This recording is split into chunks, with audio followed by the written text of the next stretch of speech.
கர்த்தருடைய பரிசுத்த நாமத்திற்கு ஸ்தோத்திரம். தேவன் கிருபையாய் ஈவாய் கொடுத்த இந்த புதிய நாளுக்காக ஆண்டவரை துதிக்கிறேன். ஆண்டவருக்கு மகிமை செலுத்துகிறேன். நாம் ஒவ்வொரு நாளும் ஒவ்வொரு நிமிடமும் சுகமுடன் இருப்பது தேவனுடைய பெரிதான கிருபை. அன்பான கர்த்தருடைய பிள்ளைகளே, இந்த நாளிலும் கூட நாம் கர்த்தருடைய வார்த்தைகளை தியானிக்க இருக்கிறோம். தேவாவியானவர் நம்மோடு பேச தேவ சமூகத்தில் நம்மை அர்ப்பணிப்போம். இந்த நாளிலே நாம் தியானத்திற்கு எடுத்துக்கொண்ட வேத பகுதி 116 சங்கீதம் 11 வசனம் இப்படியாக சொல்லுகிறது: எந்த மனுஷனும் பொய்யன் என்று என் மனக்கலக்கத்திலே சொன்னேன். அன்பான தேவ பிள்ளைகளே, இந்த இடத்துல சங்கீதக்காரன் இப்படியாக ஒரு வார்த்தையை வசனத்தை பரிசுத்த ஆவியிலே நிரம்பி எழுதி வைத்திருப்பதை பார்க்கிறோம். எந்த மனுஷனும் பொய்யன். இந்த உலகத்துல பல மனிதர்களை நாம் தினமும் சந்திக்கிறோம். பலதரப்பட்ட நபர்களை சந்திக்கிறோம். ஒவ்வொருவரும் ஒவ்வொரு விதமாக இருக்கிறார்கள். ஒரு குடும்பத்திற்குள் இருப்பவர்கள் அவர்களும் பல்வேறு விதமான சுபாவம் உடையவர்களாக, குணாதிசயம் படைத்தவர்களாக, ஒரு வெளிப்படை தன்மை இல்லாத ஒரு சூழலை நாம் வாழ்கிற இந்த இடத்துல, நாம் வசிக்கிற இடத்துல நாம் ஒவ்வொருவரும் சந்திக்கக்கூடிய ஒரு காரியம். இந்த இடத்துல ஆண்டவருடைய வார்த்தை சொல்லுகிறது, எந்த மனுஷனும் பொய்யன். எல்லா மனிதனையும் குறித்து, ஒருவேளை உலகத்துல பார்க்கக்கூடிய சந்திக்கக்கூடிய நபர்களை மேக்சிமம் அதிகமா எடுத்துக்கொள்வோமானால் ஒரு மாயையான ஒரு தோற்றம் காணப்படுவதை நம்மால் பார்க்க முடிகிறது. ஒருவேளை வெளியிலே உண்மையாய் இருப்பவர்களைப் போல, உண்மை பேசுபவர்களைப் போல நடிப்பவர்கள் இன்றைக்கு அதிகரித்து கொண்டு வருவதை பார்க்கிறோம். சங்கீதம் 39:6 வசனத்திலே சங்கீதக்காரன் இப்படியாக சொல்லுகிறார்: வேஷமாகவே மனுஷன் திரிகிறான். வேஷமாகவே மனுஷன். ஒருவேளை உண்மையாக இருப்பவர்களைப் போல, உண்மை பேசுபவர்களைப் போல வேஷம் இட்டுக்கொண்டு, வேஷம் போட்டுக்கொண்டு, மனதில் ஒன்றை வைத்து வெளியிலே பேசுகிறவர்கள் அதிகம். ஆகையால் தான் வார்த்தை, கர்த்தருடைய வார்த்தை சொல்லுகிறது, ஒருவேளை நாம் அநேக மனிதர்களை நம்பி நாம் அவர்களால் ஏமாற்றப்பட்டிருக்கலாம். அவர்களுடைய அந்த பொய்யான காரியத்தை நாம் மிகவும் தாமதமாக அறிந்தவர்களாக இருக்கலாம். ஒன்று மாத்திரம் ஆண்டவருடைய வார்த்தை சொல்லுகிறது, எந்த மனுஷனும் பொய்யன் என்று எழுதப்பட்டிருக்கிறது.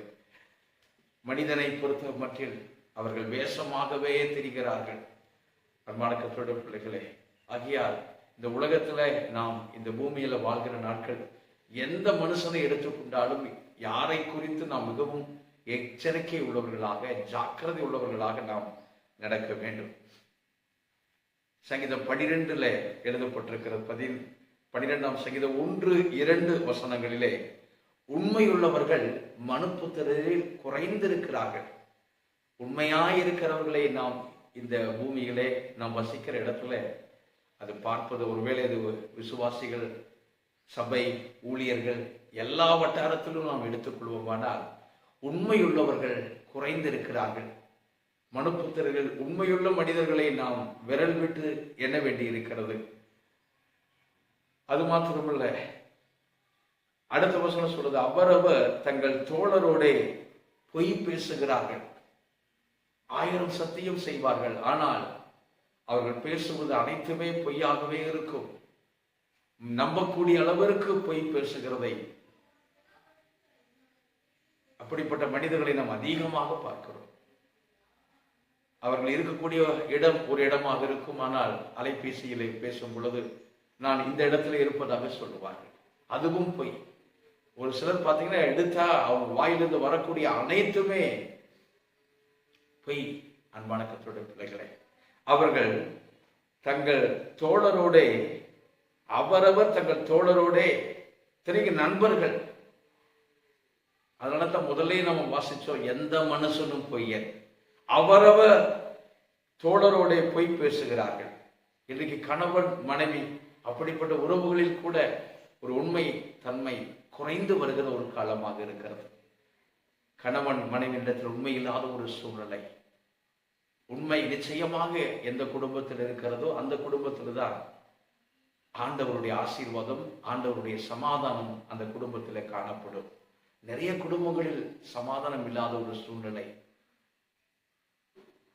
தரித்திரம், இப்படிப்பட்ட காரியத்திற்கெல்லாம் காரணம் என்னவென்றால், எவ்வளவு சம்பாதித்தாலும் எவ்வளவு வந்தாலும் ஒரு ஆசீர்வாதம் இல்லாத ஒரு சூழ்நிலை. காரணம் உண்மையில்லாத ஒரு காரியம். கணவன் மனைவி இடையே அவர்களுடைய எல்லா காரியத்திலும் உண்மையில்லாத ஒரு விஷயம். வேதம் சொல்லுகிறது, உண்மையுள்ள மனுஷன் பரிபூர்ண ஆசீர்வாதம் பெறுவான். கணவன் மனைவி, உங்க குடும்பத்தில் இருக்கிற, உங்க வீட்டில் இருக்கிற உங்க பிள்ளைகளிடத்துல, பெற்றோர்கள் பிள்ளைகளிடத்துல உண்மையாக இருக்க வேண்டும். பிள்ளைகள் பெற்றோர்களிடத்துல உண்மையாக இருக்க வேண்டும். ஒருவருக்கொருவர் உண்மையாய் வாழ வேண்டும். கர்த்தரோ இருதயத்தை ஆராய்ந்து அறிகிறவர்.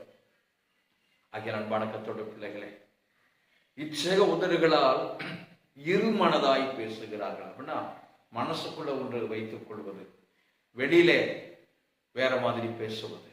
இரு நாக்கு என்று சொல்லலாம். இரு மனம். மனசுக்குள்ள வைத்துக்கொண்டு அதை வெளிப்படுத்தாமல் வெளியிலே மற்றவர்கள் விரும்புகிற மாதிரி, மற்றவர்களை நம்ப வைக்கிற மாதிரி பேசுவது, மற்றவர்களை முன்பதாக மிகவும் தாங்கள் ஒரு நேர்மையானவர்கள் என்பதை வெளிப்படுத்த அப்படி பேசுவது. ஆனால் தனிப்பட்ட வாழ்க்கைகளே, தனிப்பட்ட காரியத்தில் அது மிகவும் அவருடைய எண்ணம் வேற மாதிரி இருக்கும். அவர்கள் மனதில் ஒன்று நினைத்துக் கொண்டிருப்பார்கள், வெளியிலே ஒன்று பேசுவார்கள். மனதில் அவர்களை குறித்து அவர்கள் மிகவும் கோபத்தோடு இருப்பார்கள். ஆனால் வெளியிலே பாசமாய் பேசுவதைப் போல, அன்பாய் பழகுவதைப் போல ஒரு மாயமாலமான ஒரு அன்பு, மாயமாலமான ஒரு தோற்றம், மாயமாலமான பேச்சு. அதைத்தான் சங்கீதத்தில் நாம் வாசித்தோம்.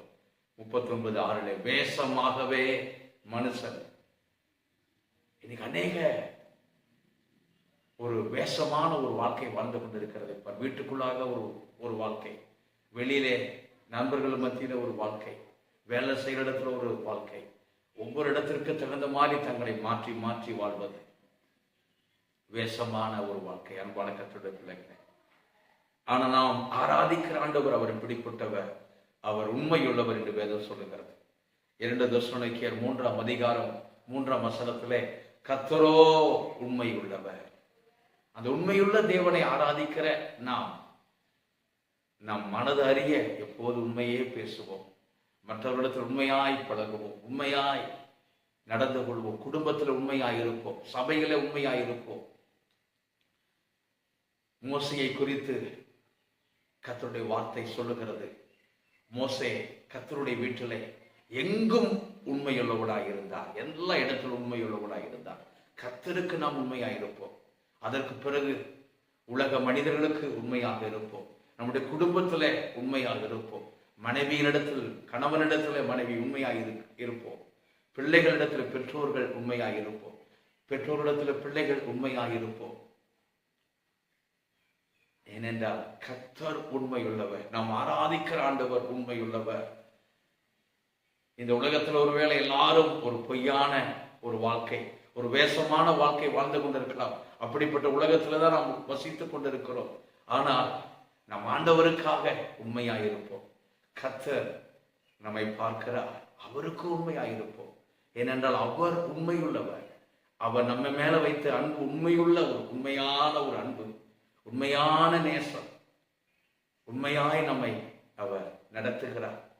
ஒருவேளை நாம் உண்மையுள்ளவர்களாக இல்லாமல் போனாலும், நாம் உண்மையில்லாதவர்களாயிருந்தாலும் அவர் உண்மையுள்ளவராயிருக்கிறார் என்று சொல்லி தீமோத்தேயுவுக்கு எழுதும் பொழுது பவுல் சொல்லுகிறார், கர்த்தரோ உண்மையுள்ளவர். ஐயா, அன்பான விசுவாச பிள்ளைகளை, ஒவ்வொரு நாளிலும் நாம் ஒரு தீர்மானம் எடுக்க வேண்டும். ஆண்டவரே, இந்த நாள் முழுவதும் நான் உண்மையாயிருக்கணும்ப்பா. வேலை ஸ்தலத்தில் உண்மையாயிருக்கணும், குடும்பத்தில் உண்மையாயிருக்கணும், எல்லாரிடத்திலும் நான் உண்மையாய் ஃபர்ஸ்ட் உமக்கு உண்மையாய் நான் இருக்க என்னை அர்ப்பணிக்கிறப்பா, உண்மையாயிருக்க எனக்கு உதவி செய்யுங்கப்பா என்று கேட்கும் பொழுது ஒவ்வொரு நாளும் நாம் தேவ சமூகத்திலே உண்மையாய் வாழ தேவன் நமக்கு அனுக்கிரகம் பண்ணுவா. ஒருவேளை மற்றவங்க உண்மையா இல்லை, நான் மட்டும் உண்மையா இருந்து என்ன பிரயோஜனம் அப்படின்னு நீங்க நினைக்காதீங்க. நீங்க உண்மையாய் நடக்க பிரயாசப்படுங்க, உண்மையாய் வாழ தீர்மானம் விடுங்க. எந்த சூழ்நிலையிலும் உண்மை தவறி, நேர்மை தவறி நான் நடக்கவே கூடாதப்பா. உமக்கு உண்மையா இருக்கணும் ஆண்டவரே. மரண பரியந்த நான் உண்மையாக இருக்கணும். வேதம் சொல்லுகிறது, மரண பரியந்தம் உண்மையாயிரு, அப்பொழுது ஜீவ கிரீடத்தை பெற்றுக்கொள்வாய் என்று எழுதப்பட்டிருக்கிறது. எல்லா விஷயத்திலும், கர்த்தருடைய காரியத்திலும் சரி, நம் குடும்ப காரியத்திலும் சரி, சபையிலும் மற்ற நாம் வேலை பார்க்கிற இடத்துல, எல்லா இடத்திலும் நாம் உண்மையாய் கர்த்தருக்கு உண்மையாய் இருப்போம். கர்த்தர் என்னை பார்க்கிறார் என்று சொல்லி கர்த்தருடைய சமூகத்தில் உண்மையாய் இருப்போம். உண்மையுள்ள மனுஷன் பரிபூரண ஆசீர்வாதங்களை பெறுவார். கர்த்தர் உங்களை ஆசீர்வதிப்பார். தானியேல் அவர் தன்னுடைய எல்லா காரியத்திலும் கர்த்தருக்கு உண்மையாக இருந்தார். அவர் வேலையிலே உண்மையாக இருந்தார். அந்த உண்மையுள்ள தானியேலை எத்தனையோ பேர் குற்றம் சாட்ட எத்தனைத்தார்கள், தோற்று போனார்கள். ஒருவேளை போய் ஆரம்பத்தில் ஜெயிக்கலாம், அது என்றைக்கும் அது நிலைக்காது. உண்மையுள்ளவர்கள் கர்த்தர் நிச்சயமாக அவர்கள் பக்கத்தில் கர்த்தர் இருந்து அவர்களை ஆசீர்வதித்து மேன்மைப்படுத்துவார். தம்முடைய பரிபூர்ண ஆசீர்வாதத்தால் அவர்களை நிரப்புவார்.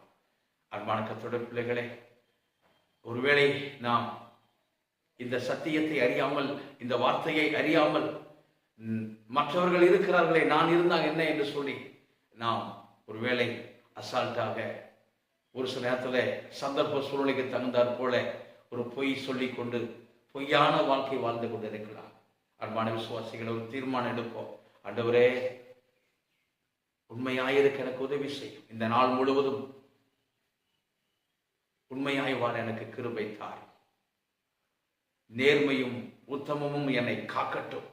பரிசுத்த ஆவியானவர் எனக்கு உதவி செய்யும் என்று சொல்லி தேவ சமூகத்தில் அர்ப்பணம் செய்யுங்கள். கர்த்தர் ஒவ்வொரு நாளும் தேவ சமூகத்திலே நீங்கள் உண்மையாய் வாழ அவர் உங்களுக்கு உதவி செய்வார். கண்களை மூடி நாம் ஜெபிக்கலாமா? வானத்திற்கு பூமிக்கும் ஆண்டவராய் இருக்கிற பரலோக பிதாவே, இந்த நாளிலும் கூட தேவன் கொடுத்த நல்ல வார்த்தைகளுக்காக ஸ்தோத்திரம். எந்த மனுஷனும் பொய்யன் என்று எழுதப்பட்டிருக்கிறதே.